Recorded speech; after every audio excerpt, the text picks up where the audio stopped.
자, 주일 메시지 나누겠습니다.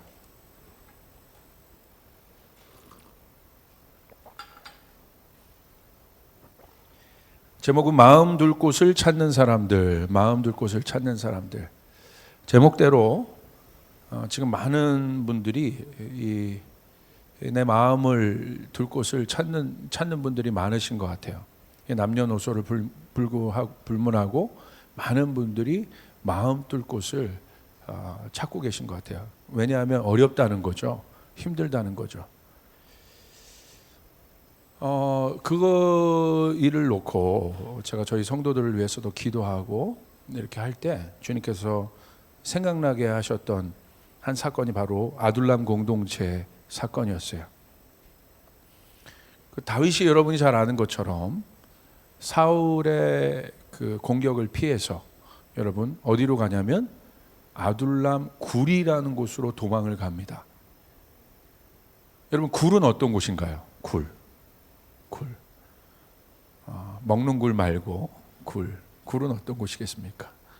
성경에서 보여주는 굴의 이미지는 도망자들, 어려운 사람들, 공경에 처한 사람들이 모인 곳으로 묘사됩니다. 그러니까 나사로도 굴 속에 있었잖아요. 굴이라는 거예요. 그게 굴이 갖는 이미지죠. 다윗도 크게 한 2번 굴로 피신하는 일들이 있어요. 2번 다 사울의 원수와 같은 사울의 공격을 피해서 굴로 피신했는데, 하나가 이제 아둘람 굴 사건이고 또 하나가 엔게디에 있는 그 굴로 도망했던 사건이에요. 사무엘상 22장 1절을 보시면 이렇게 기록되어 있어요. 그러므로 다윗이 그곳을 떠나 뭐라고 기록되어 있어요? 아둘람 굴로 도망하매. 도망한 것이에요. 그냥 간 것이 아니라 굴로 왜 갔느냐? 도망자의 신분으로 간 것입니다. 그 형제와 아버지의 온 집이 듣고 그리로 내려가서 그에게 이르렀고, 사무엘상 24장 3절 또 이렇게 기록되어 있어요. 길가 양의 우리에 이른즉 굴이 있는지라 사울이 뒤를 보러 들어가니라 다윗과 그의 사람들이 그 굴 깊은 곳에 있더니. 마찬가지로 다윗이 또 굴로 도망갔어요. 피신했어요. 이 굴이 주는 이미지가 뭡니까? 다윗에게 있어서 굴은 어떤 곳이에요? 인생의 마지막과 같은 곳이에요. 더 이상 피할 곳이 없다. 도망갈 곳도 없어요. 절박한 상황이에요. 그것이 다윗에게 있어서 굴의 의미죠.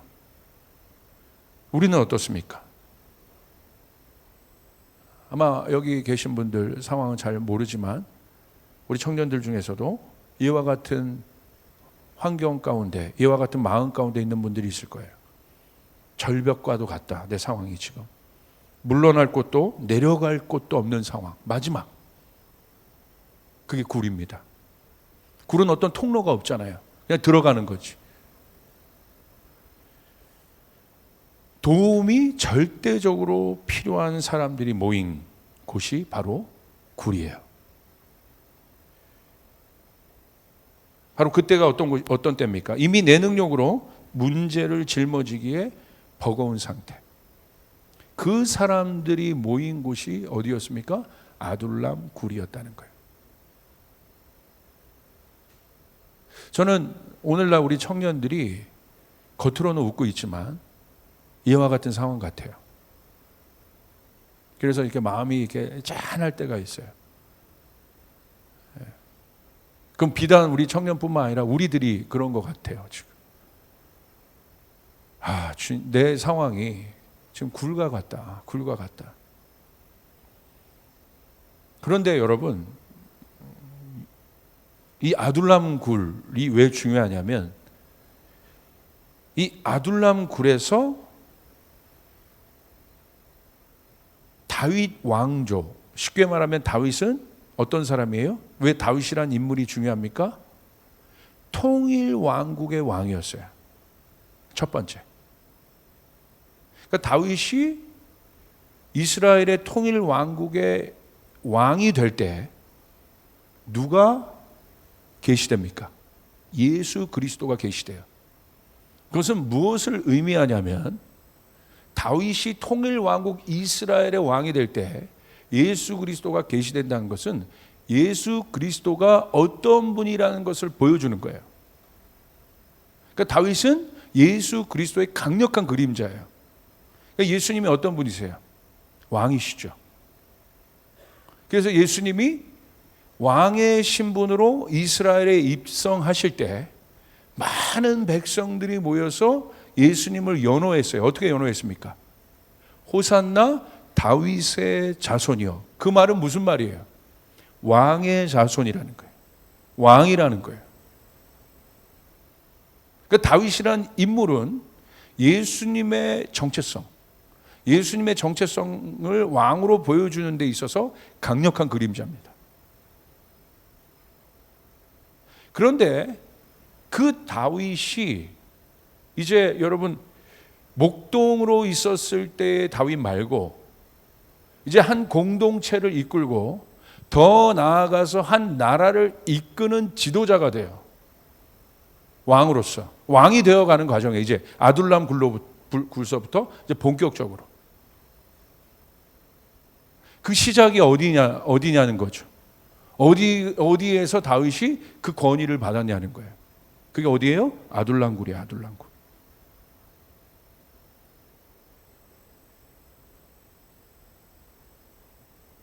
여러분,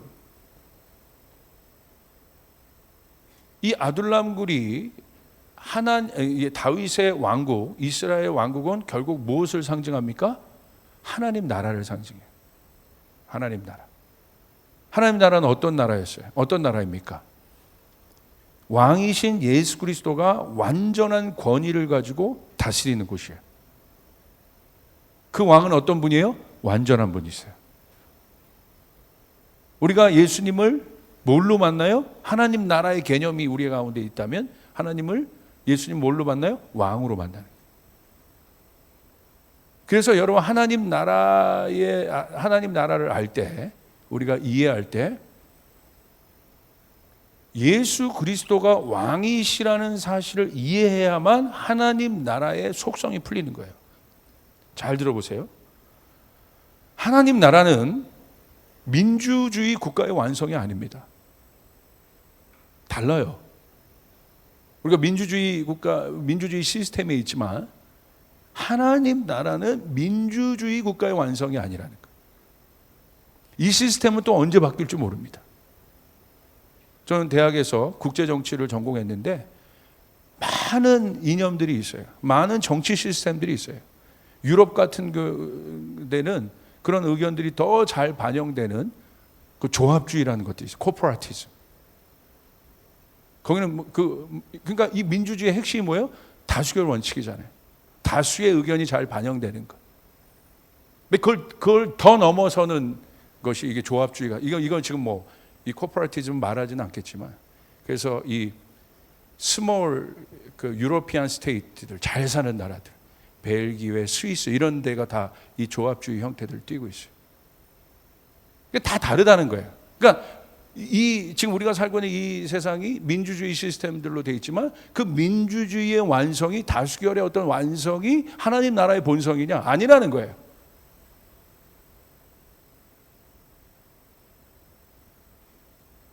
자, 그렇다면 여러분 또 생각해 보세요.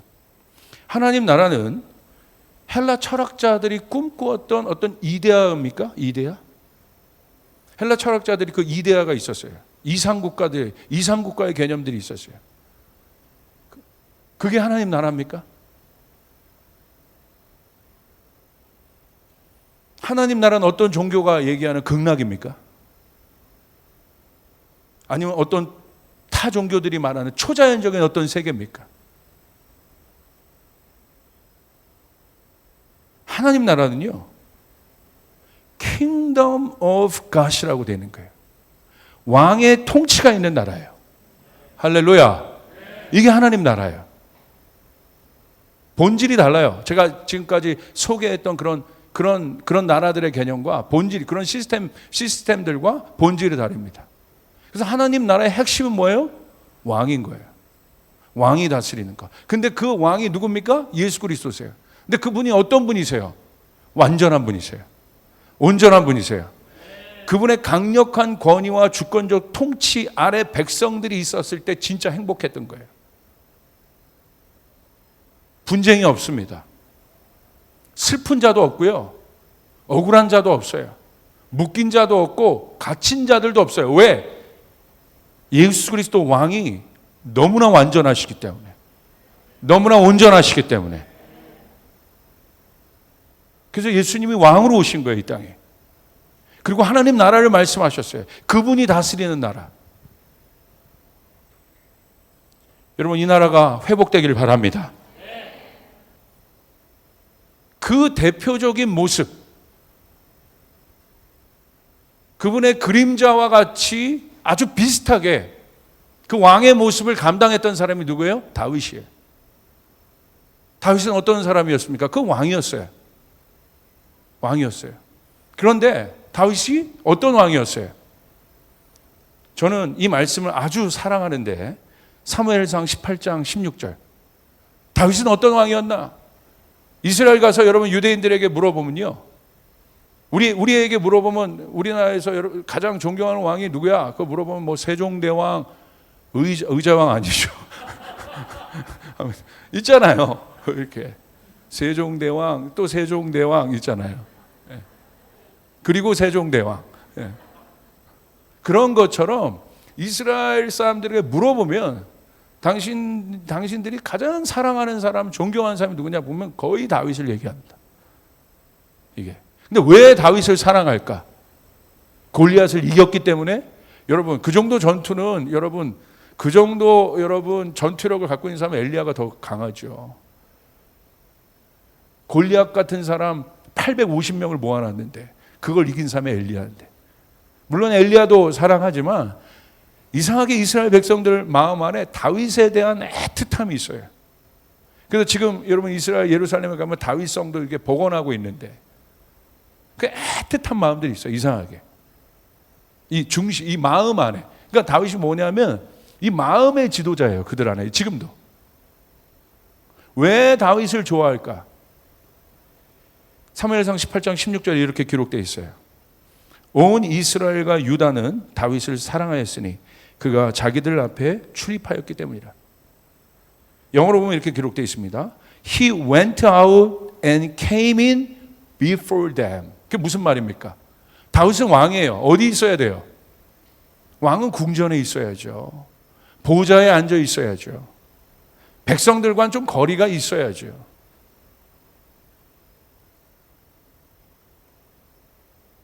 그런데 다윗은 어디 있었어요? 백성들 앞에서 출입했다는 거예요. 그들 안에 있었다는 거예요. 궁전에 있는 것이 아니라.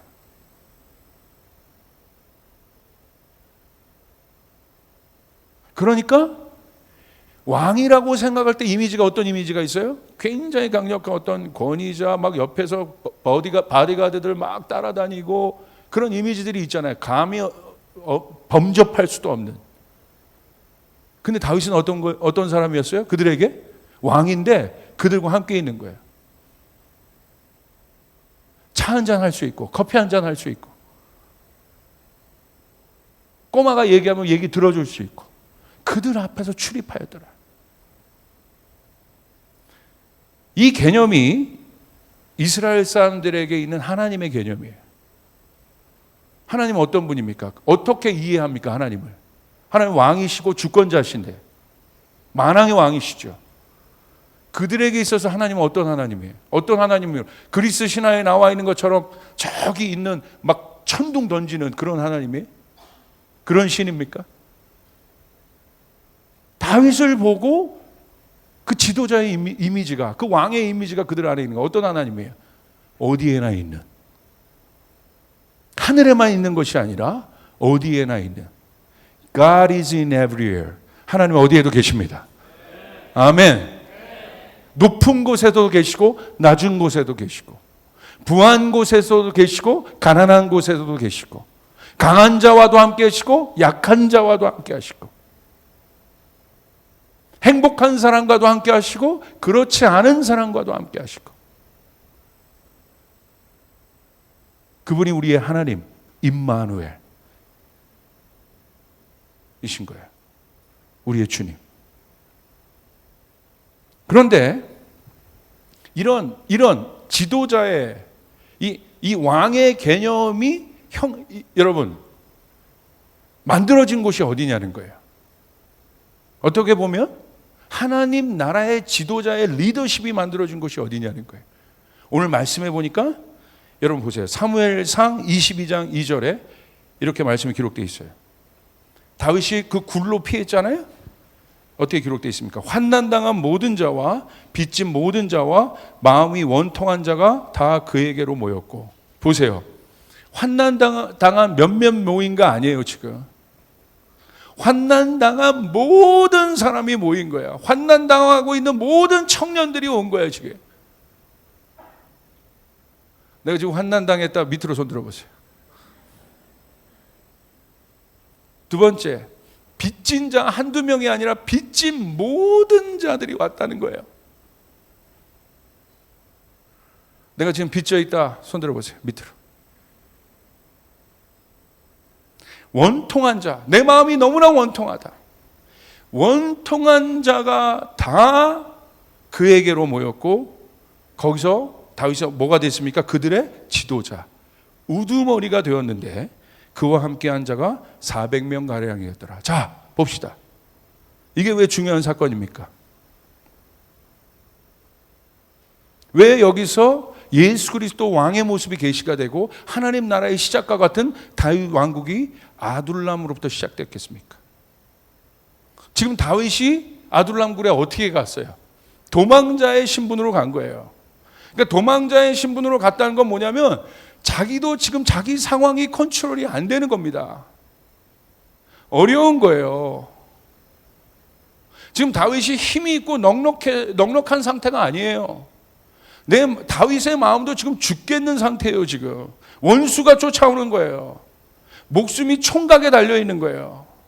절벽인 거예요. 더 이상 내려갈 데가 없는 거예요. 두려운 거예요.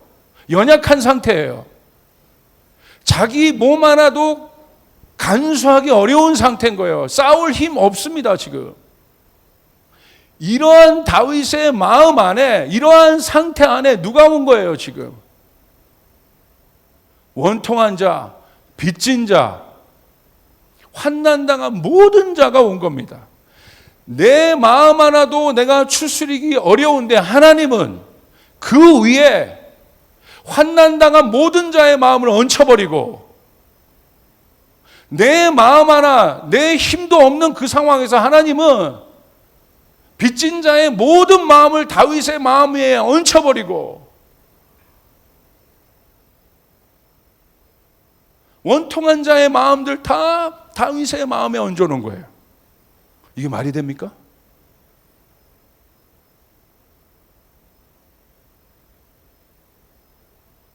우리는 어떻습니까?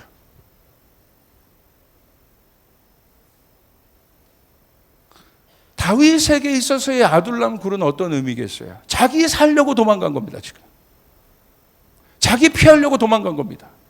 자기 몸 하나도 가누기 어려운 상황에 갔는데, 내 문제도 지금 힘들어 죽겠는데 우리 아버지 문제, 우리 어머니 문제, 내 동생 문제, 이 시대 교회 가니까 이 시대 청년의 문제, 교회 가니까 목사님이 너에게 이 시당의 열방의 문제까지 얹어놓으래. 이게 쉬운 게 아니잖아요 지금. 오늘 다윗이 넉넉해서 힘이 있어서 강건해서 그들을 받아준 게 아니잖아요 지금. 다윗이 오라고 했습니까? 광고했습니까? 이 사람들은 어떤 사람들이에요? 마음 둘 곳이 없는 사람들이에요. 갈 곳이 없는 사람들이에요. 그들이 아둘람 굴로 그들은 갔어요. 자, 여기 의미가 있어요. 다윗은 아둘람 굴이 도망가는, 자기가 피해야 될 곳이었습니다. 그러나 여기 모인 모든 사람들은 아둘람 굴로 간 것이 아니에요. 다윗은 아둘람 굴로 갔지만, 나는 그 절박한 상황으로 난 내려갔지만, 그건 다윗의 아둘람 굴이에요. 그들은 누구에게 간 거예요? 아둘람 굴로 간 것이 아니라 다윗에게 간 거예요. 저 사람은 내 마음을 받아줄 수 있다. 저 사람은 내 원통함을 받아줄 수 있다. 저 사람은 내 빚진 마음으로 인한 이 괴로운 심정을 받아줄 수 있다. 오늘 성경 말씀 그대로 보세요. 뭐라고 기록되어 있어요? 다윗은 아둘람 굴로 피했다고 되어 있지만, 오늘 말씀 사무엘상 22장 2절, 원통한 자가 다 아둘람 굴로 피한 것이 아니라 그에게로 모였다. 여러분, 이 모습을 통해서 우리는 누구를 발견할 수 있습니까? 뭐가 보입니까? 이 십자가 아닌가요? 예수 그리스도 아니겠습니까? 예수님 보십시오. 예수님 십자가 위에 매달리셨어요. 십자가는 어떤 곳이에요? 어떤 형틀입니까? 육체의 몸뚱아리, 육체의 무게를 감당하지 못하게 해서 결국 몸이 내려가면 어떻게 돼요? 못이 박혀져 있지 않습니까? 여기에 내 몸뚱아리에 육체의 무게가 고스란히 이 못 박힌 팔과 발에 그대로 느껴지는 거예요. 십자가는 연약한 예수님의 육신의 몸 하나를 감당하기 어려운 것이었어요. 버거운 것입니다. 힘든 것입니다.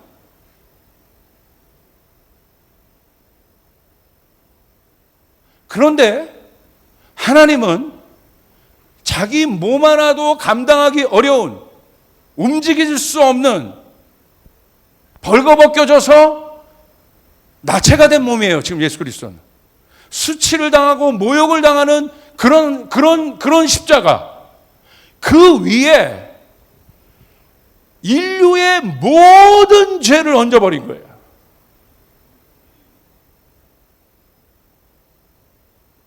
그 속에 여러분과 나의 죄, 나의 수치심, 우리 안에 있는 두려움, 우리 안에 있는 불안함, 이 모든 것들이 자기 힘 하나도, 자기 몸 하나도 가누기 어려운 십자가 위에 어떻게 하셨습니까? 얹으신 거예요. 그분이 왕이에요. 진짜 왕.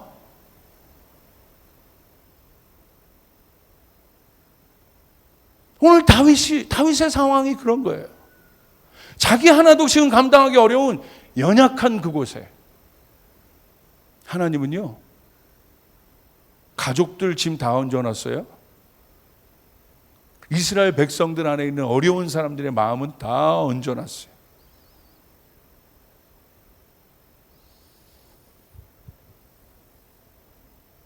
(400명의) 마음들을 얹어놨어요.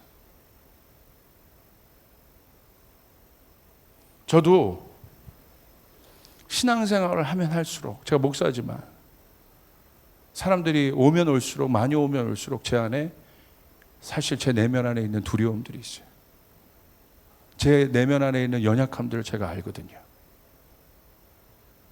제가 이 모든 것들을 감당하기 어려운 사람이라는 걸 제가 알아요.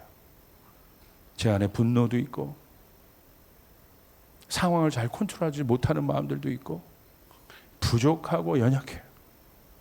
제 자신이 알아요. 근데 하나님은 이 위에 자꾸 얹는 거예요.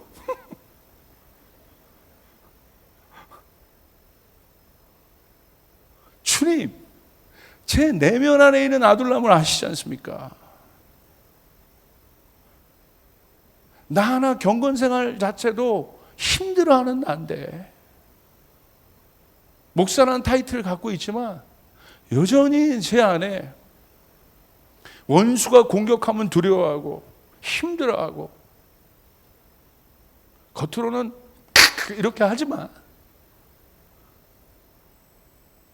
골리앗도 이겨봤지만 내면 깊은 곳 안에. 사울은 어떤 존재예요? 악한 영이, 악한 존재잖아요. 사울의 존재는 뭐예요? 계속 다윗을 추적하여 정죄하고 참수하고. 사단이 참수하고 정죄할 때 제 연약함이 노출될 수밖에 없는 그런 연약한 존재인데, 주님, 저도 힘든데 이 시대의 청년들을 그 위에 얹어 놓으세요? 무슨 난민들을 얹어 놓으십니까? 주님, 도망가고 싶습니다. 아니요, 갈 데가 없어. 굴이니까. 이거잖아요.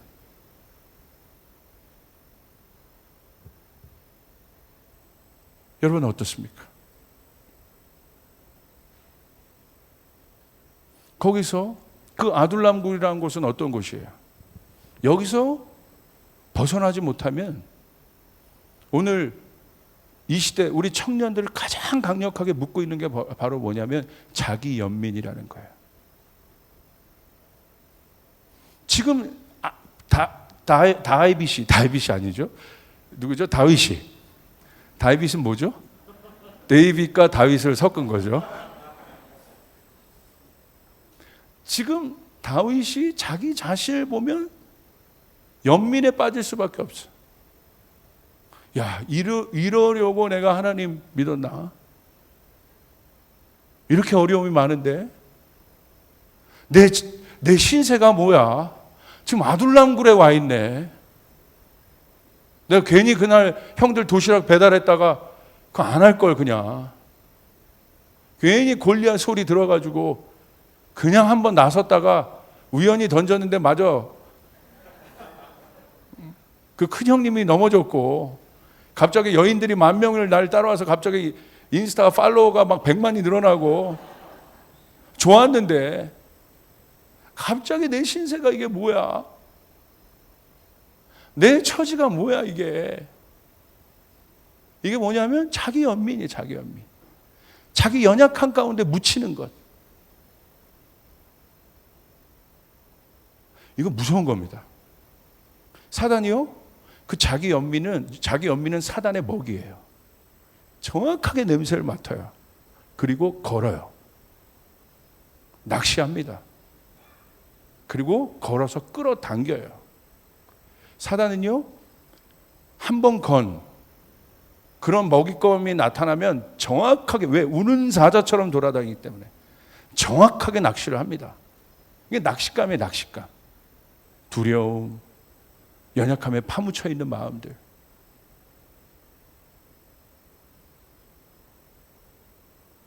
야, 내 신세가 이게 뭐야? 그 마음들. 이게 오늘 제가 느낄 때 이 시대에 흐르고 있는 굉장히 강력한 어떤 것들이에요. 사단의 화살 같아요. 불화살 같아요. 여러분 어때요? 목사님, 지금 제가 아둘람굴입니다. 제 마음이. 그래서 지금 제가 자기 연민 가운데 있습니다. 자기를 불쌍히 여겨요. 그런데 보세요. 하나님이 다윗에게 그 시간을 허락하지 않아요. 자기를 불쌍하게 여길 시간을. 누구를 보냅니까? 떼거지로 온 거예요 지금. 원통한 자, 환난당한 자, 힘든 자, 빚진 자. 지금 다윗이 자기 연약함을 묵상할 시간이 없어요. 아침에 와서 보면 막 이만큼 와가지고 빚진 자끼리 서로 또 뭐 머리끄덩이 듣고 막 싸우고. 야, 다윗이 그 속에서 어떻게 있었겠어요? 오늘 성경은 한 구절로 다윗의 삶과 아둘람굴의 일상을 한 구절로, 한 단어로 상상할 수 있게 해줘요. 그게 뭡니까? 다윗이 그 속에서 우두머리가 되었더라. 지도자가 되었더라. 다윗이 어떻게 합니까? 받아낸 거예요. 받아낸 거예요. 자기도 힘든데 받아낸 거예요.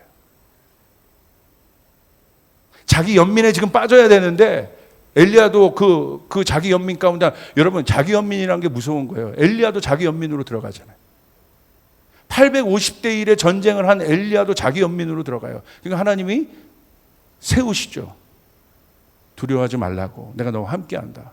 7천 군사, 바알에 무릎 꿇지 않은 7천 군사가 있다 엘리야예요.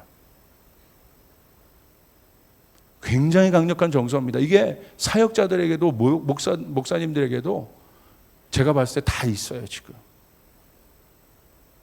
지금 우리가 막 약해지고 있는데, 우리 내면들이. 오늘 우리가 지금 바라봐야 하는 아둘람굴은 어떤 측면에서 우리가 그것을 봐야겠어요. 다윗의 마음으로 우리가 본다면.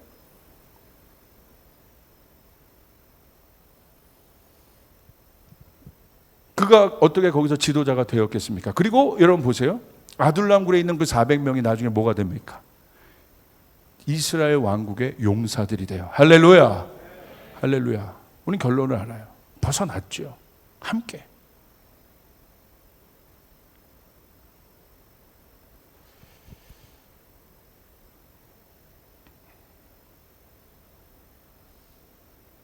여기에 비밀이 있습니다. 다윗도 힘들어 죽겠는데 그 400명의 마음이 올려진 그곳에 비밀이 있습니다. 자, 다윗이 어떤 상태예요? 제일 연약한 상태잖아요. 제일 나약한 상태잖아요. 그 나약하고 연약한 그곳에 뭐가 임합니까? 하나님의 능력이 임하는 거예요. 거기에 능력이 임하는 거예요. 십자가의 비밀이 뭐라고 그랬어요? 정오 기도회 때 계속 우리가 선포했잖아요. 언제 은혜의 문이 열려요? 인간의 지혜가 끝이 날 때, 인간의 강함이 끝이 날 때. 십자가는 하나님의, 사람들의 보기에는 하나님의 어리석음이라고 얘기하고 하나님의 연약함이라고 얘기하지만 그 어리석음이 세상의 지혜보다 강하고, 할렐루야, 할렐루야, 하나님의 연약함이 세상의 강함보다 강하니라. 이게 십자가잖아요. 이게 비밀이잖아요. 다윗이 어떻게 그들 가운데 우두머리가 되고 그들의 용사가 될 수 있었겠습니까? 세상의 법칙으로는 이해가 안 됩니다. 은혜인 겁니다. 은혜. 하나님의 은혜. 내 힘으로, 은혜란 뭔 거예요? 내 힘의 노력이 아닌 거예요. 내 힘으로는 이 상황들을 감당할 수 없고, 나도 힘든데 어떻게 그러니까 이 아둘람굴의 상황을 해석할 수 있는 단어는 딱 하나입니다. 은혜입니다. 하나님의 은혜. 여러분의 아둘람굴과 같은 여러분의 처지 가운데 하나님의 은혜가 부어져야 합니다. 할렐루야. 내 힘으로 할 수 없다는 거예요. 내 지혜로 할 수 없다는 거예요. 내 능력으로 할 수 없다는 것이에요. 하나님의 강함이 임해야 되는 것이에요. 나는 약한 그곳에, 바로 그것이 십자가죠. 우리 주님이 가장 연약하고 가장 힘이 있을 수 없는 파워리스 된 것 같은 그곳에서, 그 십자가 위에서 하나님 우리를 바꾸셨어요. 아멘. 우리의 노력으로 우리가 그 하나님의 의에 도달한 것이 아니라 그 십자가 위에서, 오히려 모든 것이 가장 연약한 그 위에서 하나님의 강함은 나타났고 하나님의 구원은 나타났음을 믿으시길 바랍니다. 이것이 본질이에요. 이것이 비밀이에요.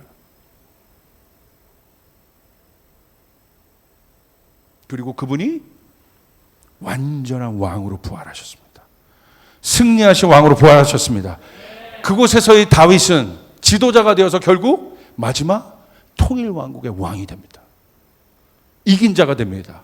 승리한 자가 됩니다. 더 이상 약하지 않아요. 이게 진짜 강한 거예요. 내 힘으로 400명을 달아낸 게 아닙니다. 내 힘으로 골리앗을 넘어뜨릴 수 있었지만 진짜 능력은 어디에서, 하나님이 진짜 이제 다윗에게 진짜 능력이 무엇인지를 가르쳐 주는 거예요. 진짜 능력은 은혜이다.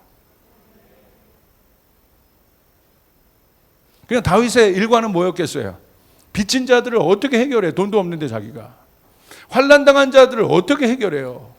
원통한 자들을 어떻게 해결해요? 상담을 해도 얼마나 힘들겠어요. 여러분 상담으로 안 돼요. 제가 상담 많이 했는데 안 돼. 어떻게? 그냥 아둘람 굴에서 버무려서 서로 뒹굴며 그냥 시간이 지났는데 그냥 다윗이 한 일은 뭐예요? 뭐 참았겠죠. 그래. 어떻게 견뎠겠습니까? 다윗도 자기도 힘든데 그들을 보니까 너무 불쌍한 거야. 마음 둘 곳이 없는 사람들이 이렇게 많은 거야. 그게 어떤 거예요? 긍휼이라는 거예요. 불쌍히 여기는 것. 다윗 안에 그 긍휼의 마음이, 이 긍휼의 마음이 왕의 마음이에요. 불쌍히 여기는 것. 나도 힘든데 남을 불쌍히 여기는 것. 예수 그리스도가 십자가 위에서 본인도 힘드시지만 그 잔이 지나가면 좋겠지만 예수 그리스도가 왕의 모습으로 십자가 왕으로서 십자가에서 보여주신 예수님의 성품은 뭐예요? 긍휼한 거예요. 아버지, 저들이 저들의 죄를 알지 못합니다. 끝까지 불쌍히 여기신 거예요.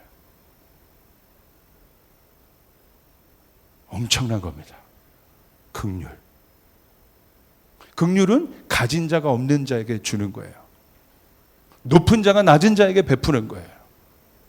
이게 얼마나 큰 역설입니까? 십자가 위에서 아무것도 없고 볼품없는 그곳에서 긍휼이 나와요. 온 세상을 향한 긍휼이 나와요. 아멘. 그래서 예수 그리스도가 이 땅에 오신 건 뭐예요? 이것 때문에 오신 거예요. 그 긍휼을 베풀고 그 은혜를 베풀기 위해서. 보니까 예수님이 보니까 세상 사람들 어깨 위에 짐이 너무 많아. 다 아둘람 굴에 오기 일보 직전의 사람들이야. 그 사망의 굴에 오기 일보 직전의 사람들이야. 그 예수님이 뭐라고 하셨어요? 수고하고 무거운 짐진 자들아, 다 김대원 전쌤에게 가라. 예수님 어떻게 하셨어요? 내게로 오라. 내게로 와라. 내게로 와서 쉬어라. 안식해라. 여러분, 우리 예수님께 갑시다. 아둘람 굴로 가는 것이 아니라 예수님, 그들은 다윗에게 간 거예요. 아둘람 굴로 간 것이 아니라. 오늘 교회는 어떤 곳이 되어야겠습니까? 화려하게 이게 교회야 라는 것이 아니라 마음 둘 곳 없는 사람들이 예수님이 있기 때문에 올 수 있는 교회가 돼야 돼요. 여기 오면 내 마음이 해결될 것 같다. 여기 마음은 내 마음이 치유될 것 같다. 여기만 오면 내 마음이 회복될 것 같다. 우리 모두가 그 왕의 마음을 가져서 서로 긍휼히 여기고 보살펴주고 보듬고, 내가 능력이 있어서, 제가 능력이 있어서 여러분을 목회하는 것이 아닙니다. 진짜 고백입니다. 믿어주십시오. 제 말과 지혜 어떤 것으로 목회를 하는 것이 아니에요. 제가 지금 붙잡고 있는 건 주님의 은혜예요. 주님, 나는 부족합니다. 죄인 중에 괴수입니다. 연약합니다. 그러나 그래서 제가 감당할 수 없습니다. 그래서 주님의 은혜가 필요합니다. 그래서 내가 십자가를 더 알길 원합니다. 주님을 더 알길 원합니다. 십자가의 본질을 내가 더 알길 원합니다. 그 속에서 나는 값없이 자유함을 입었습니다. 그 속에서 나는 옥에서 나오게 되었습니다. 할렐루야! 이 엄청난 자유함.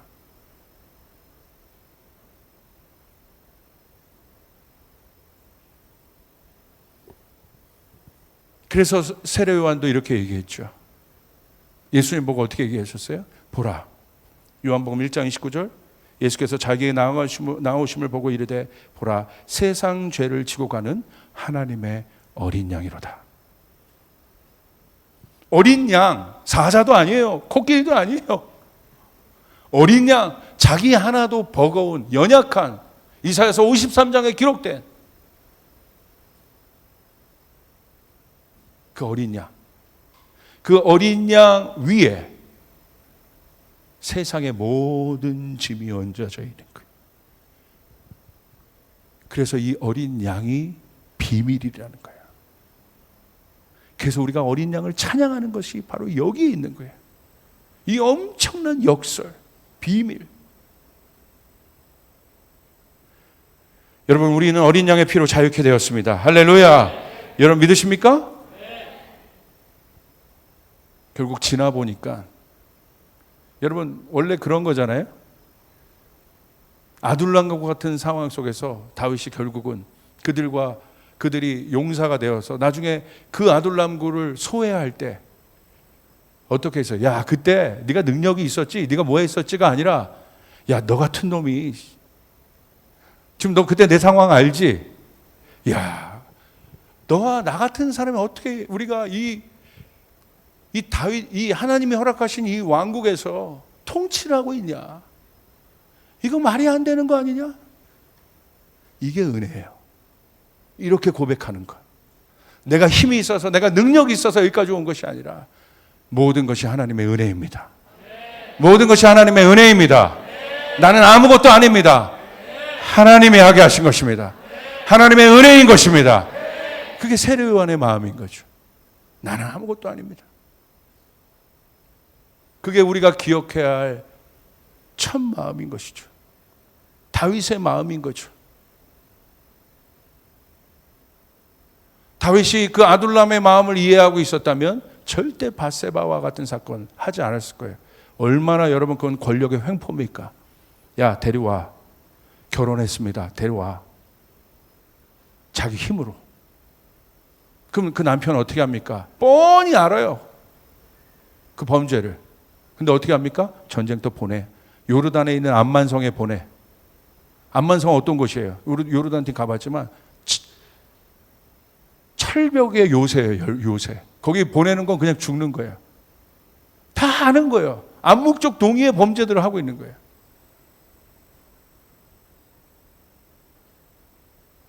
그 은혜가 떨어졌을 때 다윗은 자기 힘을 쓰기 시작해요. 자기 권력을 쓰기 시작해요. 여러분, 은혜가 필요한 시대입니다. 여러분, 그와 같은 상황 가운데 있습니까? 그런 연약한 곳에 있습니까? 주님이 오늘 여러분에게 말씀하신 거예요. 두려워 말라. 목사님, 내 상황이 지금 아둘람이에요. 아둘람으로 가고 있는 것 같아요. 걱정하지 마십시오. 아둘람 굴을 보고 걱정하지 마시고 죽음의 나사로가 있는 죽음의 굴을 보고 걱정하지 마세요. 거기에는 부활의 주님이 계십니다. 거기는 십자가의 능력이 있습니다. 할렐루야. 사단이 나를 그곳에 넣는 것 같지만 그곳에는 나를 받아줄 다윗이 있다는 거예요.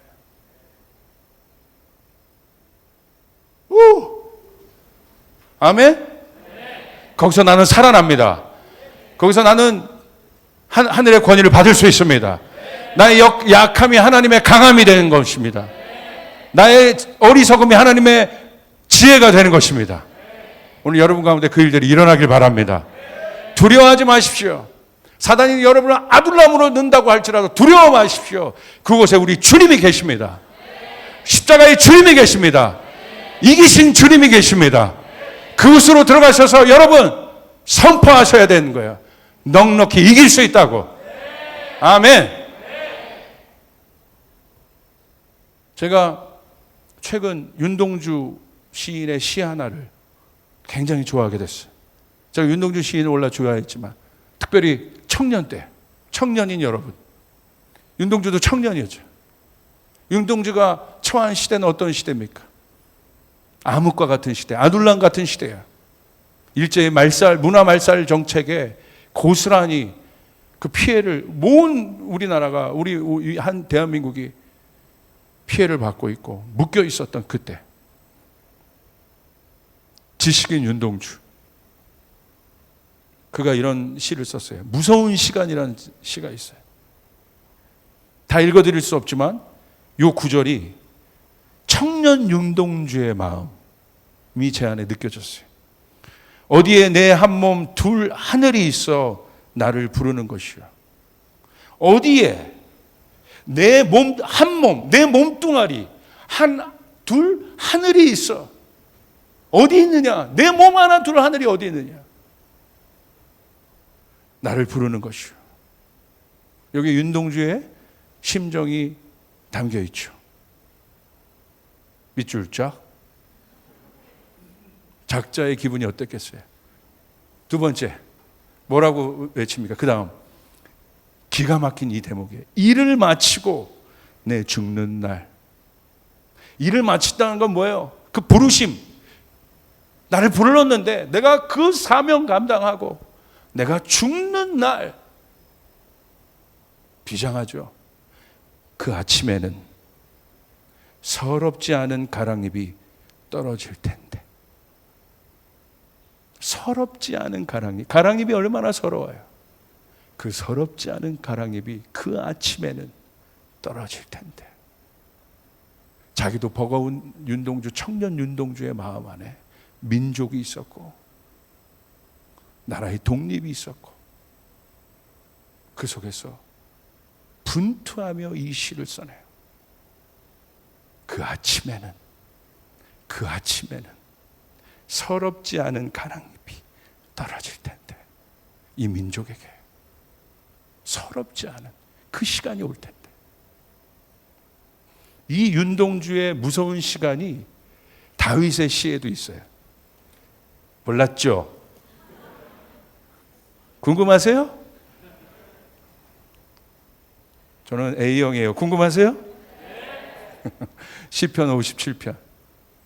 여러분 거기에는 없어요. 앞에 있을 거예요. 시편 57편 7절.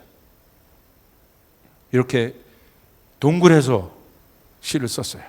하나님이여, 내 마음이 확정되었고 내 마음이 확정되었사오니 내가 노래하고 내가 찬송하리로다. 내 영아 깰지어다. 내 영광아 깰지어다. 비파야 수금아 깰지어다. 내가 새벽을 깨우리로다. 내가 새벽을 깨우리로다. 주여, 내가 만민 중에서 주께 감사하며 문 나라 중에서 주를 찬송하리이다. 무릇 주의 인자는 커서 하늘에 미치고 주의 진리는 궁창에 이르나이다. 하나님이여, 주는 하늘 위에 높이 들리시며 주의 영광이 온 세계 위에 높아지기를 원하나이다. 다윗이 이 새벽을 노래합니다. 엔게디 아둘람 굴 안에서 다윗이 얼마나 힘들었겠어요. 얼마나 어려웠겠어요. 여러분 얼마나 힘들고 어렵습니까? 그러나 힘들고 어렵지만 다윗이 아무것도 할 수 없지만 그가 그 다음날 맞는 아침은 지옥이었을 겁니다. 400명이 또 싸우고 또 시끄러울 텐데, 그런데 이 아침에 이 노래를 하면서 굴에서 이 노래를 하면서 이 새벽이 달라질 것이다. 이 아침이 달라질 것이다. 우리 아침이 달라지게 될 것입니다. 이 민족의 아침이 달라지게 될 것입니다. 여러분의 아침이 달라지게 될 것입니다. 이 노래가 그로부터 있었어요. 저는 우리 청년들 안에 이 다윗의 용사들이 일어날 것 같아요. 목사님, 사실 그 아둘람 굴이 제 상황이고 저희 가정의 상황이에요. 저도 힘들어 죽겠는데 거기에 모든 문제들이 제 위에 다 얹어져 있습니다. 여러분 두려워하지 마십시오. 여러분 다른 아침을 만나게 될 것입니다. 할렐루야. 하나님이 여러분을 왕으로 부르셨습니다. 여러분 왕과 함께 합니다. 그 완전한 왕과. 내 안에 저는 이 아둘람 굴을 보면 이렇게 저미는 마음이 있어요. 다윗의 마음을 생각할 때. 제가 우리 청년들은, 우리 또 교우들은 이 간증을 많이 들었지만 제가 얘기했잖아요. 제가 중학교 때 저희 아버지가 아둘람과 같은 이런 곳으로 신학을 하시면서 피신에 오신 거예요. 사실은 할머니 그 단칸방에 제 동생 그리고 저희 할머니 넷이 딱 누워 살아요. 그러니까 제가 중학교 2학년 때니까 여러분 괜찮았던 환경에서 그렇게 왔으니까 제 마음이 어떻겠어요? 사춘기. 제 의지로 온 것도 아니고. 제가 그때 마음만 먹으면 이렇게 될 수 있어요. 난 삐뚤어질 테다. 난 삐뚤어질 거야. 내가 삐뚤어지는 것에 대해서 누구 하나 뭐라고 할 수 있는 사람이 아니에요. 왜? 그랬으니까. 내가 뭐가 잘못한 거예요? 없잖아요. 억울하죠. 그런데 그 상황에 저희 아버지가 이제 신학을 결정하셨으니까 먼 친척 중에 한 분이 그래도 주의 종 될 사람이니까 부탁을 해서 우리 아버지가 어디를 가셨어요. 거기 갔더니 먼 친척 형님들이, 저에겐 사촌인데 그 형님들이 그 추위에 옷 얇은 거 입고 오들오들 떨고 있는 모습을 본 거예요. 절대 그냥 올 수가 없다는 거지. 하나님이 야박하시죠? 그 상황에 아버지에게 그런 형님들을 보이셔. 그러니까 아버지가 어떻게 하셨어요? 그 형님 둘을 데려오셨어요. 그러니까 우리 할머니 막 패닉에 빠졌고 저희들도 막 마음이 너무 힘들고, 그런데 제가 그 형님들을 보는 순간 깜짝 놀란 거예요. 너무 연약한 거예요. 부족하고 막 겁에 질려 계시고. 나는 그래도 괜찮은 환경에 있다가 그냥 어려운 환경으로 지금 온 거예요. 이게 갑자기. 근데 마음이 막 삐뚤어지기 일보 직전에 그 형님들을 보니까 제 마음이 어떤 마음이 들겠어요? 나는 그래도 아버지랑도 있고 할머니랑도 있는데 제 마음이 어떤 마음이겠어요? 그 형님들을 불쌍한 거야. 우리 할머니는 그분 형님들에게도 잘해줬지만 우리를 더 잘해줬어. 그러니까 제가 반찬 하나라도 더 챙겨주는 거야. 그 어린 내가 그러니까 하드 하나라도 더 주는 거야. 이게 중학교 2학년 제가 여러분에게 자랑하는 거예요. 할렐루야. 그러니까 나도 힘들어 죽겠는데 이런 형님들 보니까 내 힘듦이 보이지가 않아. 이게 엄청나네. 내가 자기 연민에 빠질 시간이 없었어요. 내 연약함에 빠질 시간이 없었어요. 왜? 내 연약함 안에 더 큰 연약함이 얹어지니까 내가 자기 연민에 빠질 시간이 없더라는 거야. 그래서 나는 그 시간이, 어떤 사람들은 이제 기도해 보면 계속 그 과거에 묶여 있는데 저는 그 과거가 어둠의 시간이 아니에요. 다윗에게 있어서 아둘람은 어둠의 시간이 아니에요. 하나님의 은혜인 것입니다. 이게 하나님만이 쓸 수 있는 방법인 것이에요. 여러분 또 어떻습니까? 아버지 개척하고 금촌에서 교회 하실 때 사택 옆에 교회가 있었어요. 교회는 방석으로 이렇게 까는 교회였는데 얼마나 어렵습니까? 근데 거기에 158-2번 종점 옆에였는데 개척하고 한 1년 지나니까 노숙자 같은 거지분들이 그렇게 교회에 오세요. 1년간을. 정말 어마어마하게 계속 오셔요. 계속. 그래서 어저께 이 말씀을 준비하다가 조나단 목사랑 제가 그냥 그 감동을 나눠서 우리가 그랬었지. 근데 막 거지분이 오시는데 어떻게 해요? 도와야죠. 제가 막 나는 뭐 이런 고3인데도 금촌으로 이사 와가지고 가련동에서 대성고등학교 잘 다니다가 금촌에 이사 와서 다른 부모님들은 다 거기 보내놓고 위장 전입시키느라고 난리인데 아버지는 날 여기다 데려다가, 할렐루야. 이름도 금촌이 뭐예요? 금촌이. 대조동 살다가 금촌. 막 여러분 구파발 넘어오는데 막 오금리 막 이러는데 막 깜짝 놀란 거예요. 막 삼송리 막 이러는데 깜짝 놀란. 거기에 막 금촌에. 거기에 막 있는데 막 그런 분들 오시죠. 근데 제가 진미 오징어를 좋아했어요. 그걸 이렇게 감춰뒀다가 그분들 오니까 그걸 꺼내는 거야, 제가. 그래서 그 오징어를 딱 열었는데 그 오징어 냄새 있잖아요. 오징어 냄새랑 그분들 냄새가 비슷해. 여러분, 그래서 그분들이랑 얘기할 때 코로 숨 못 쉽니다.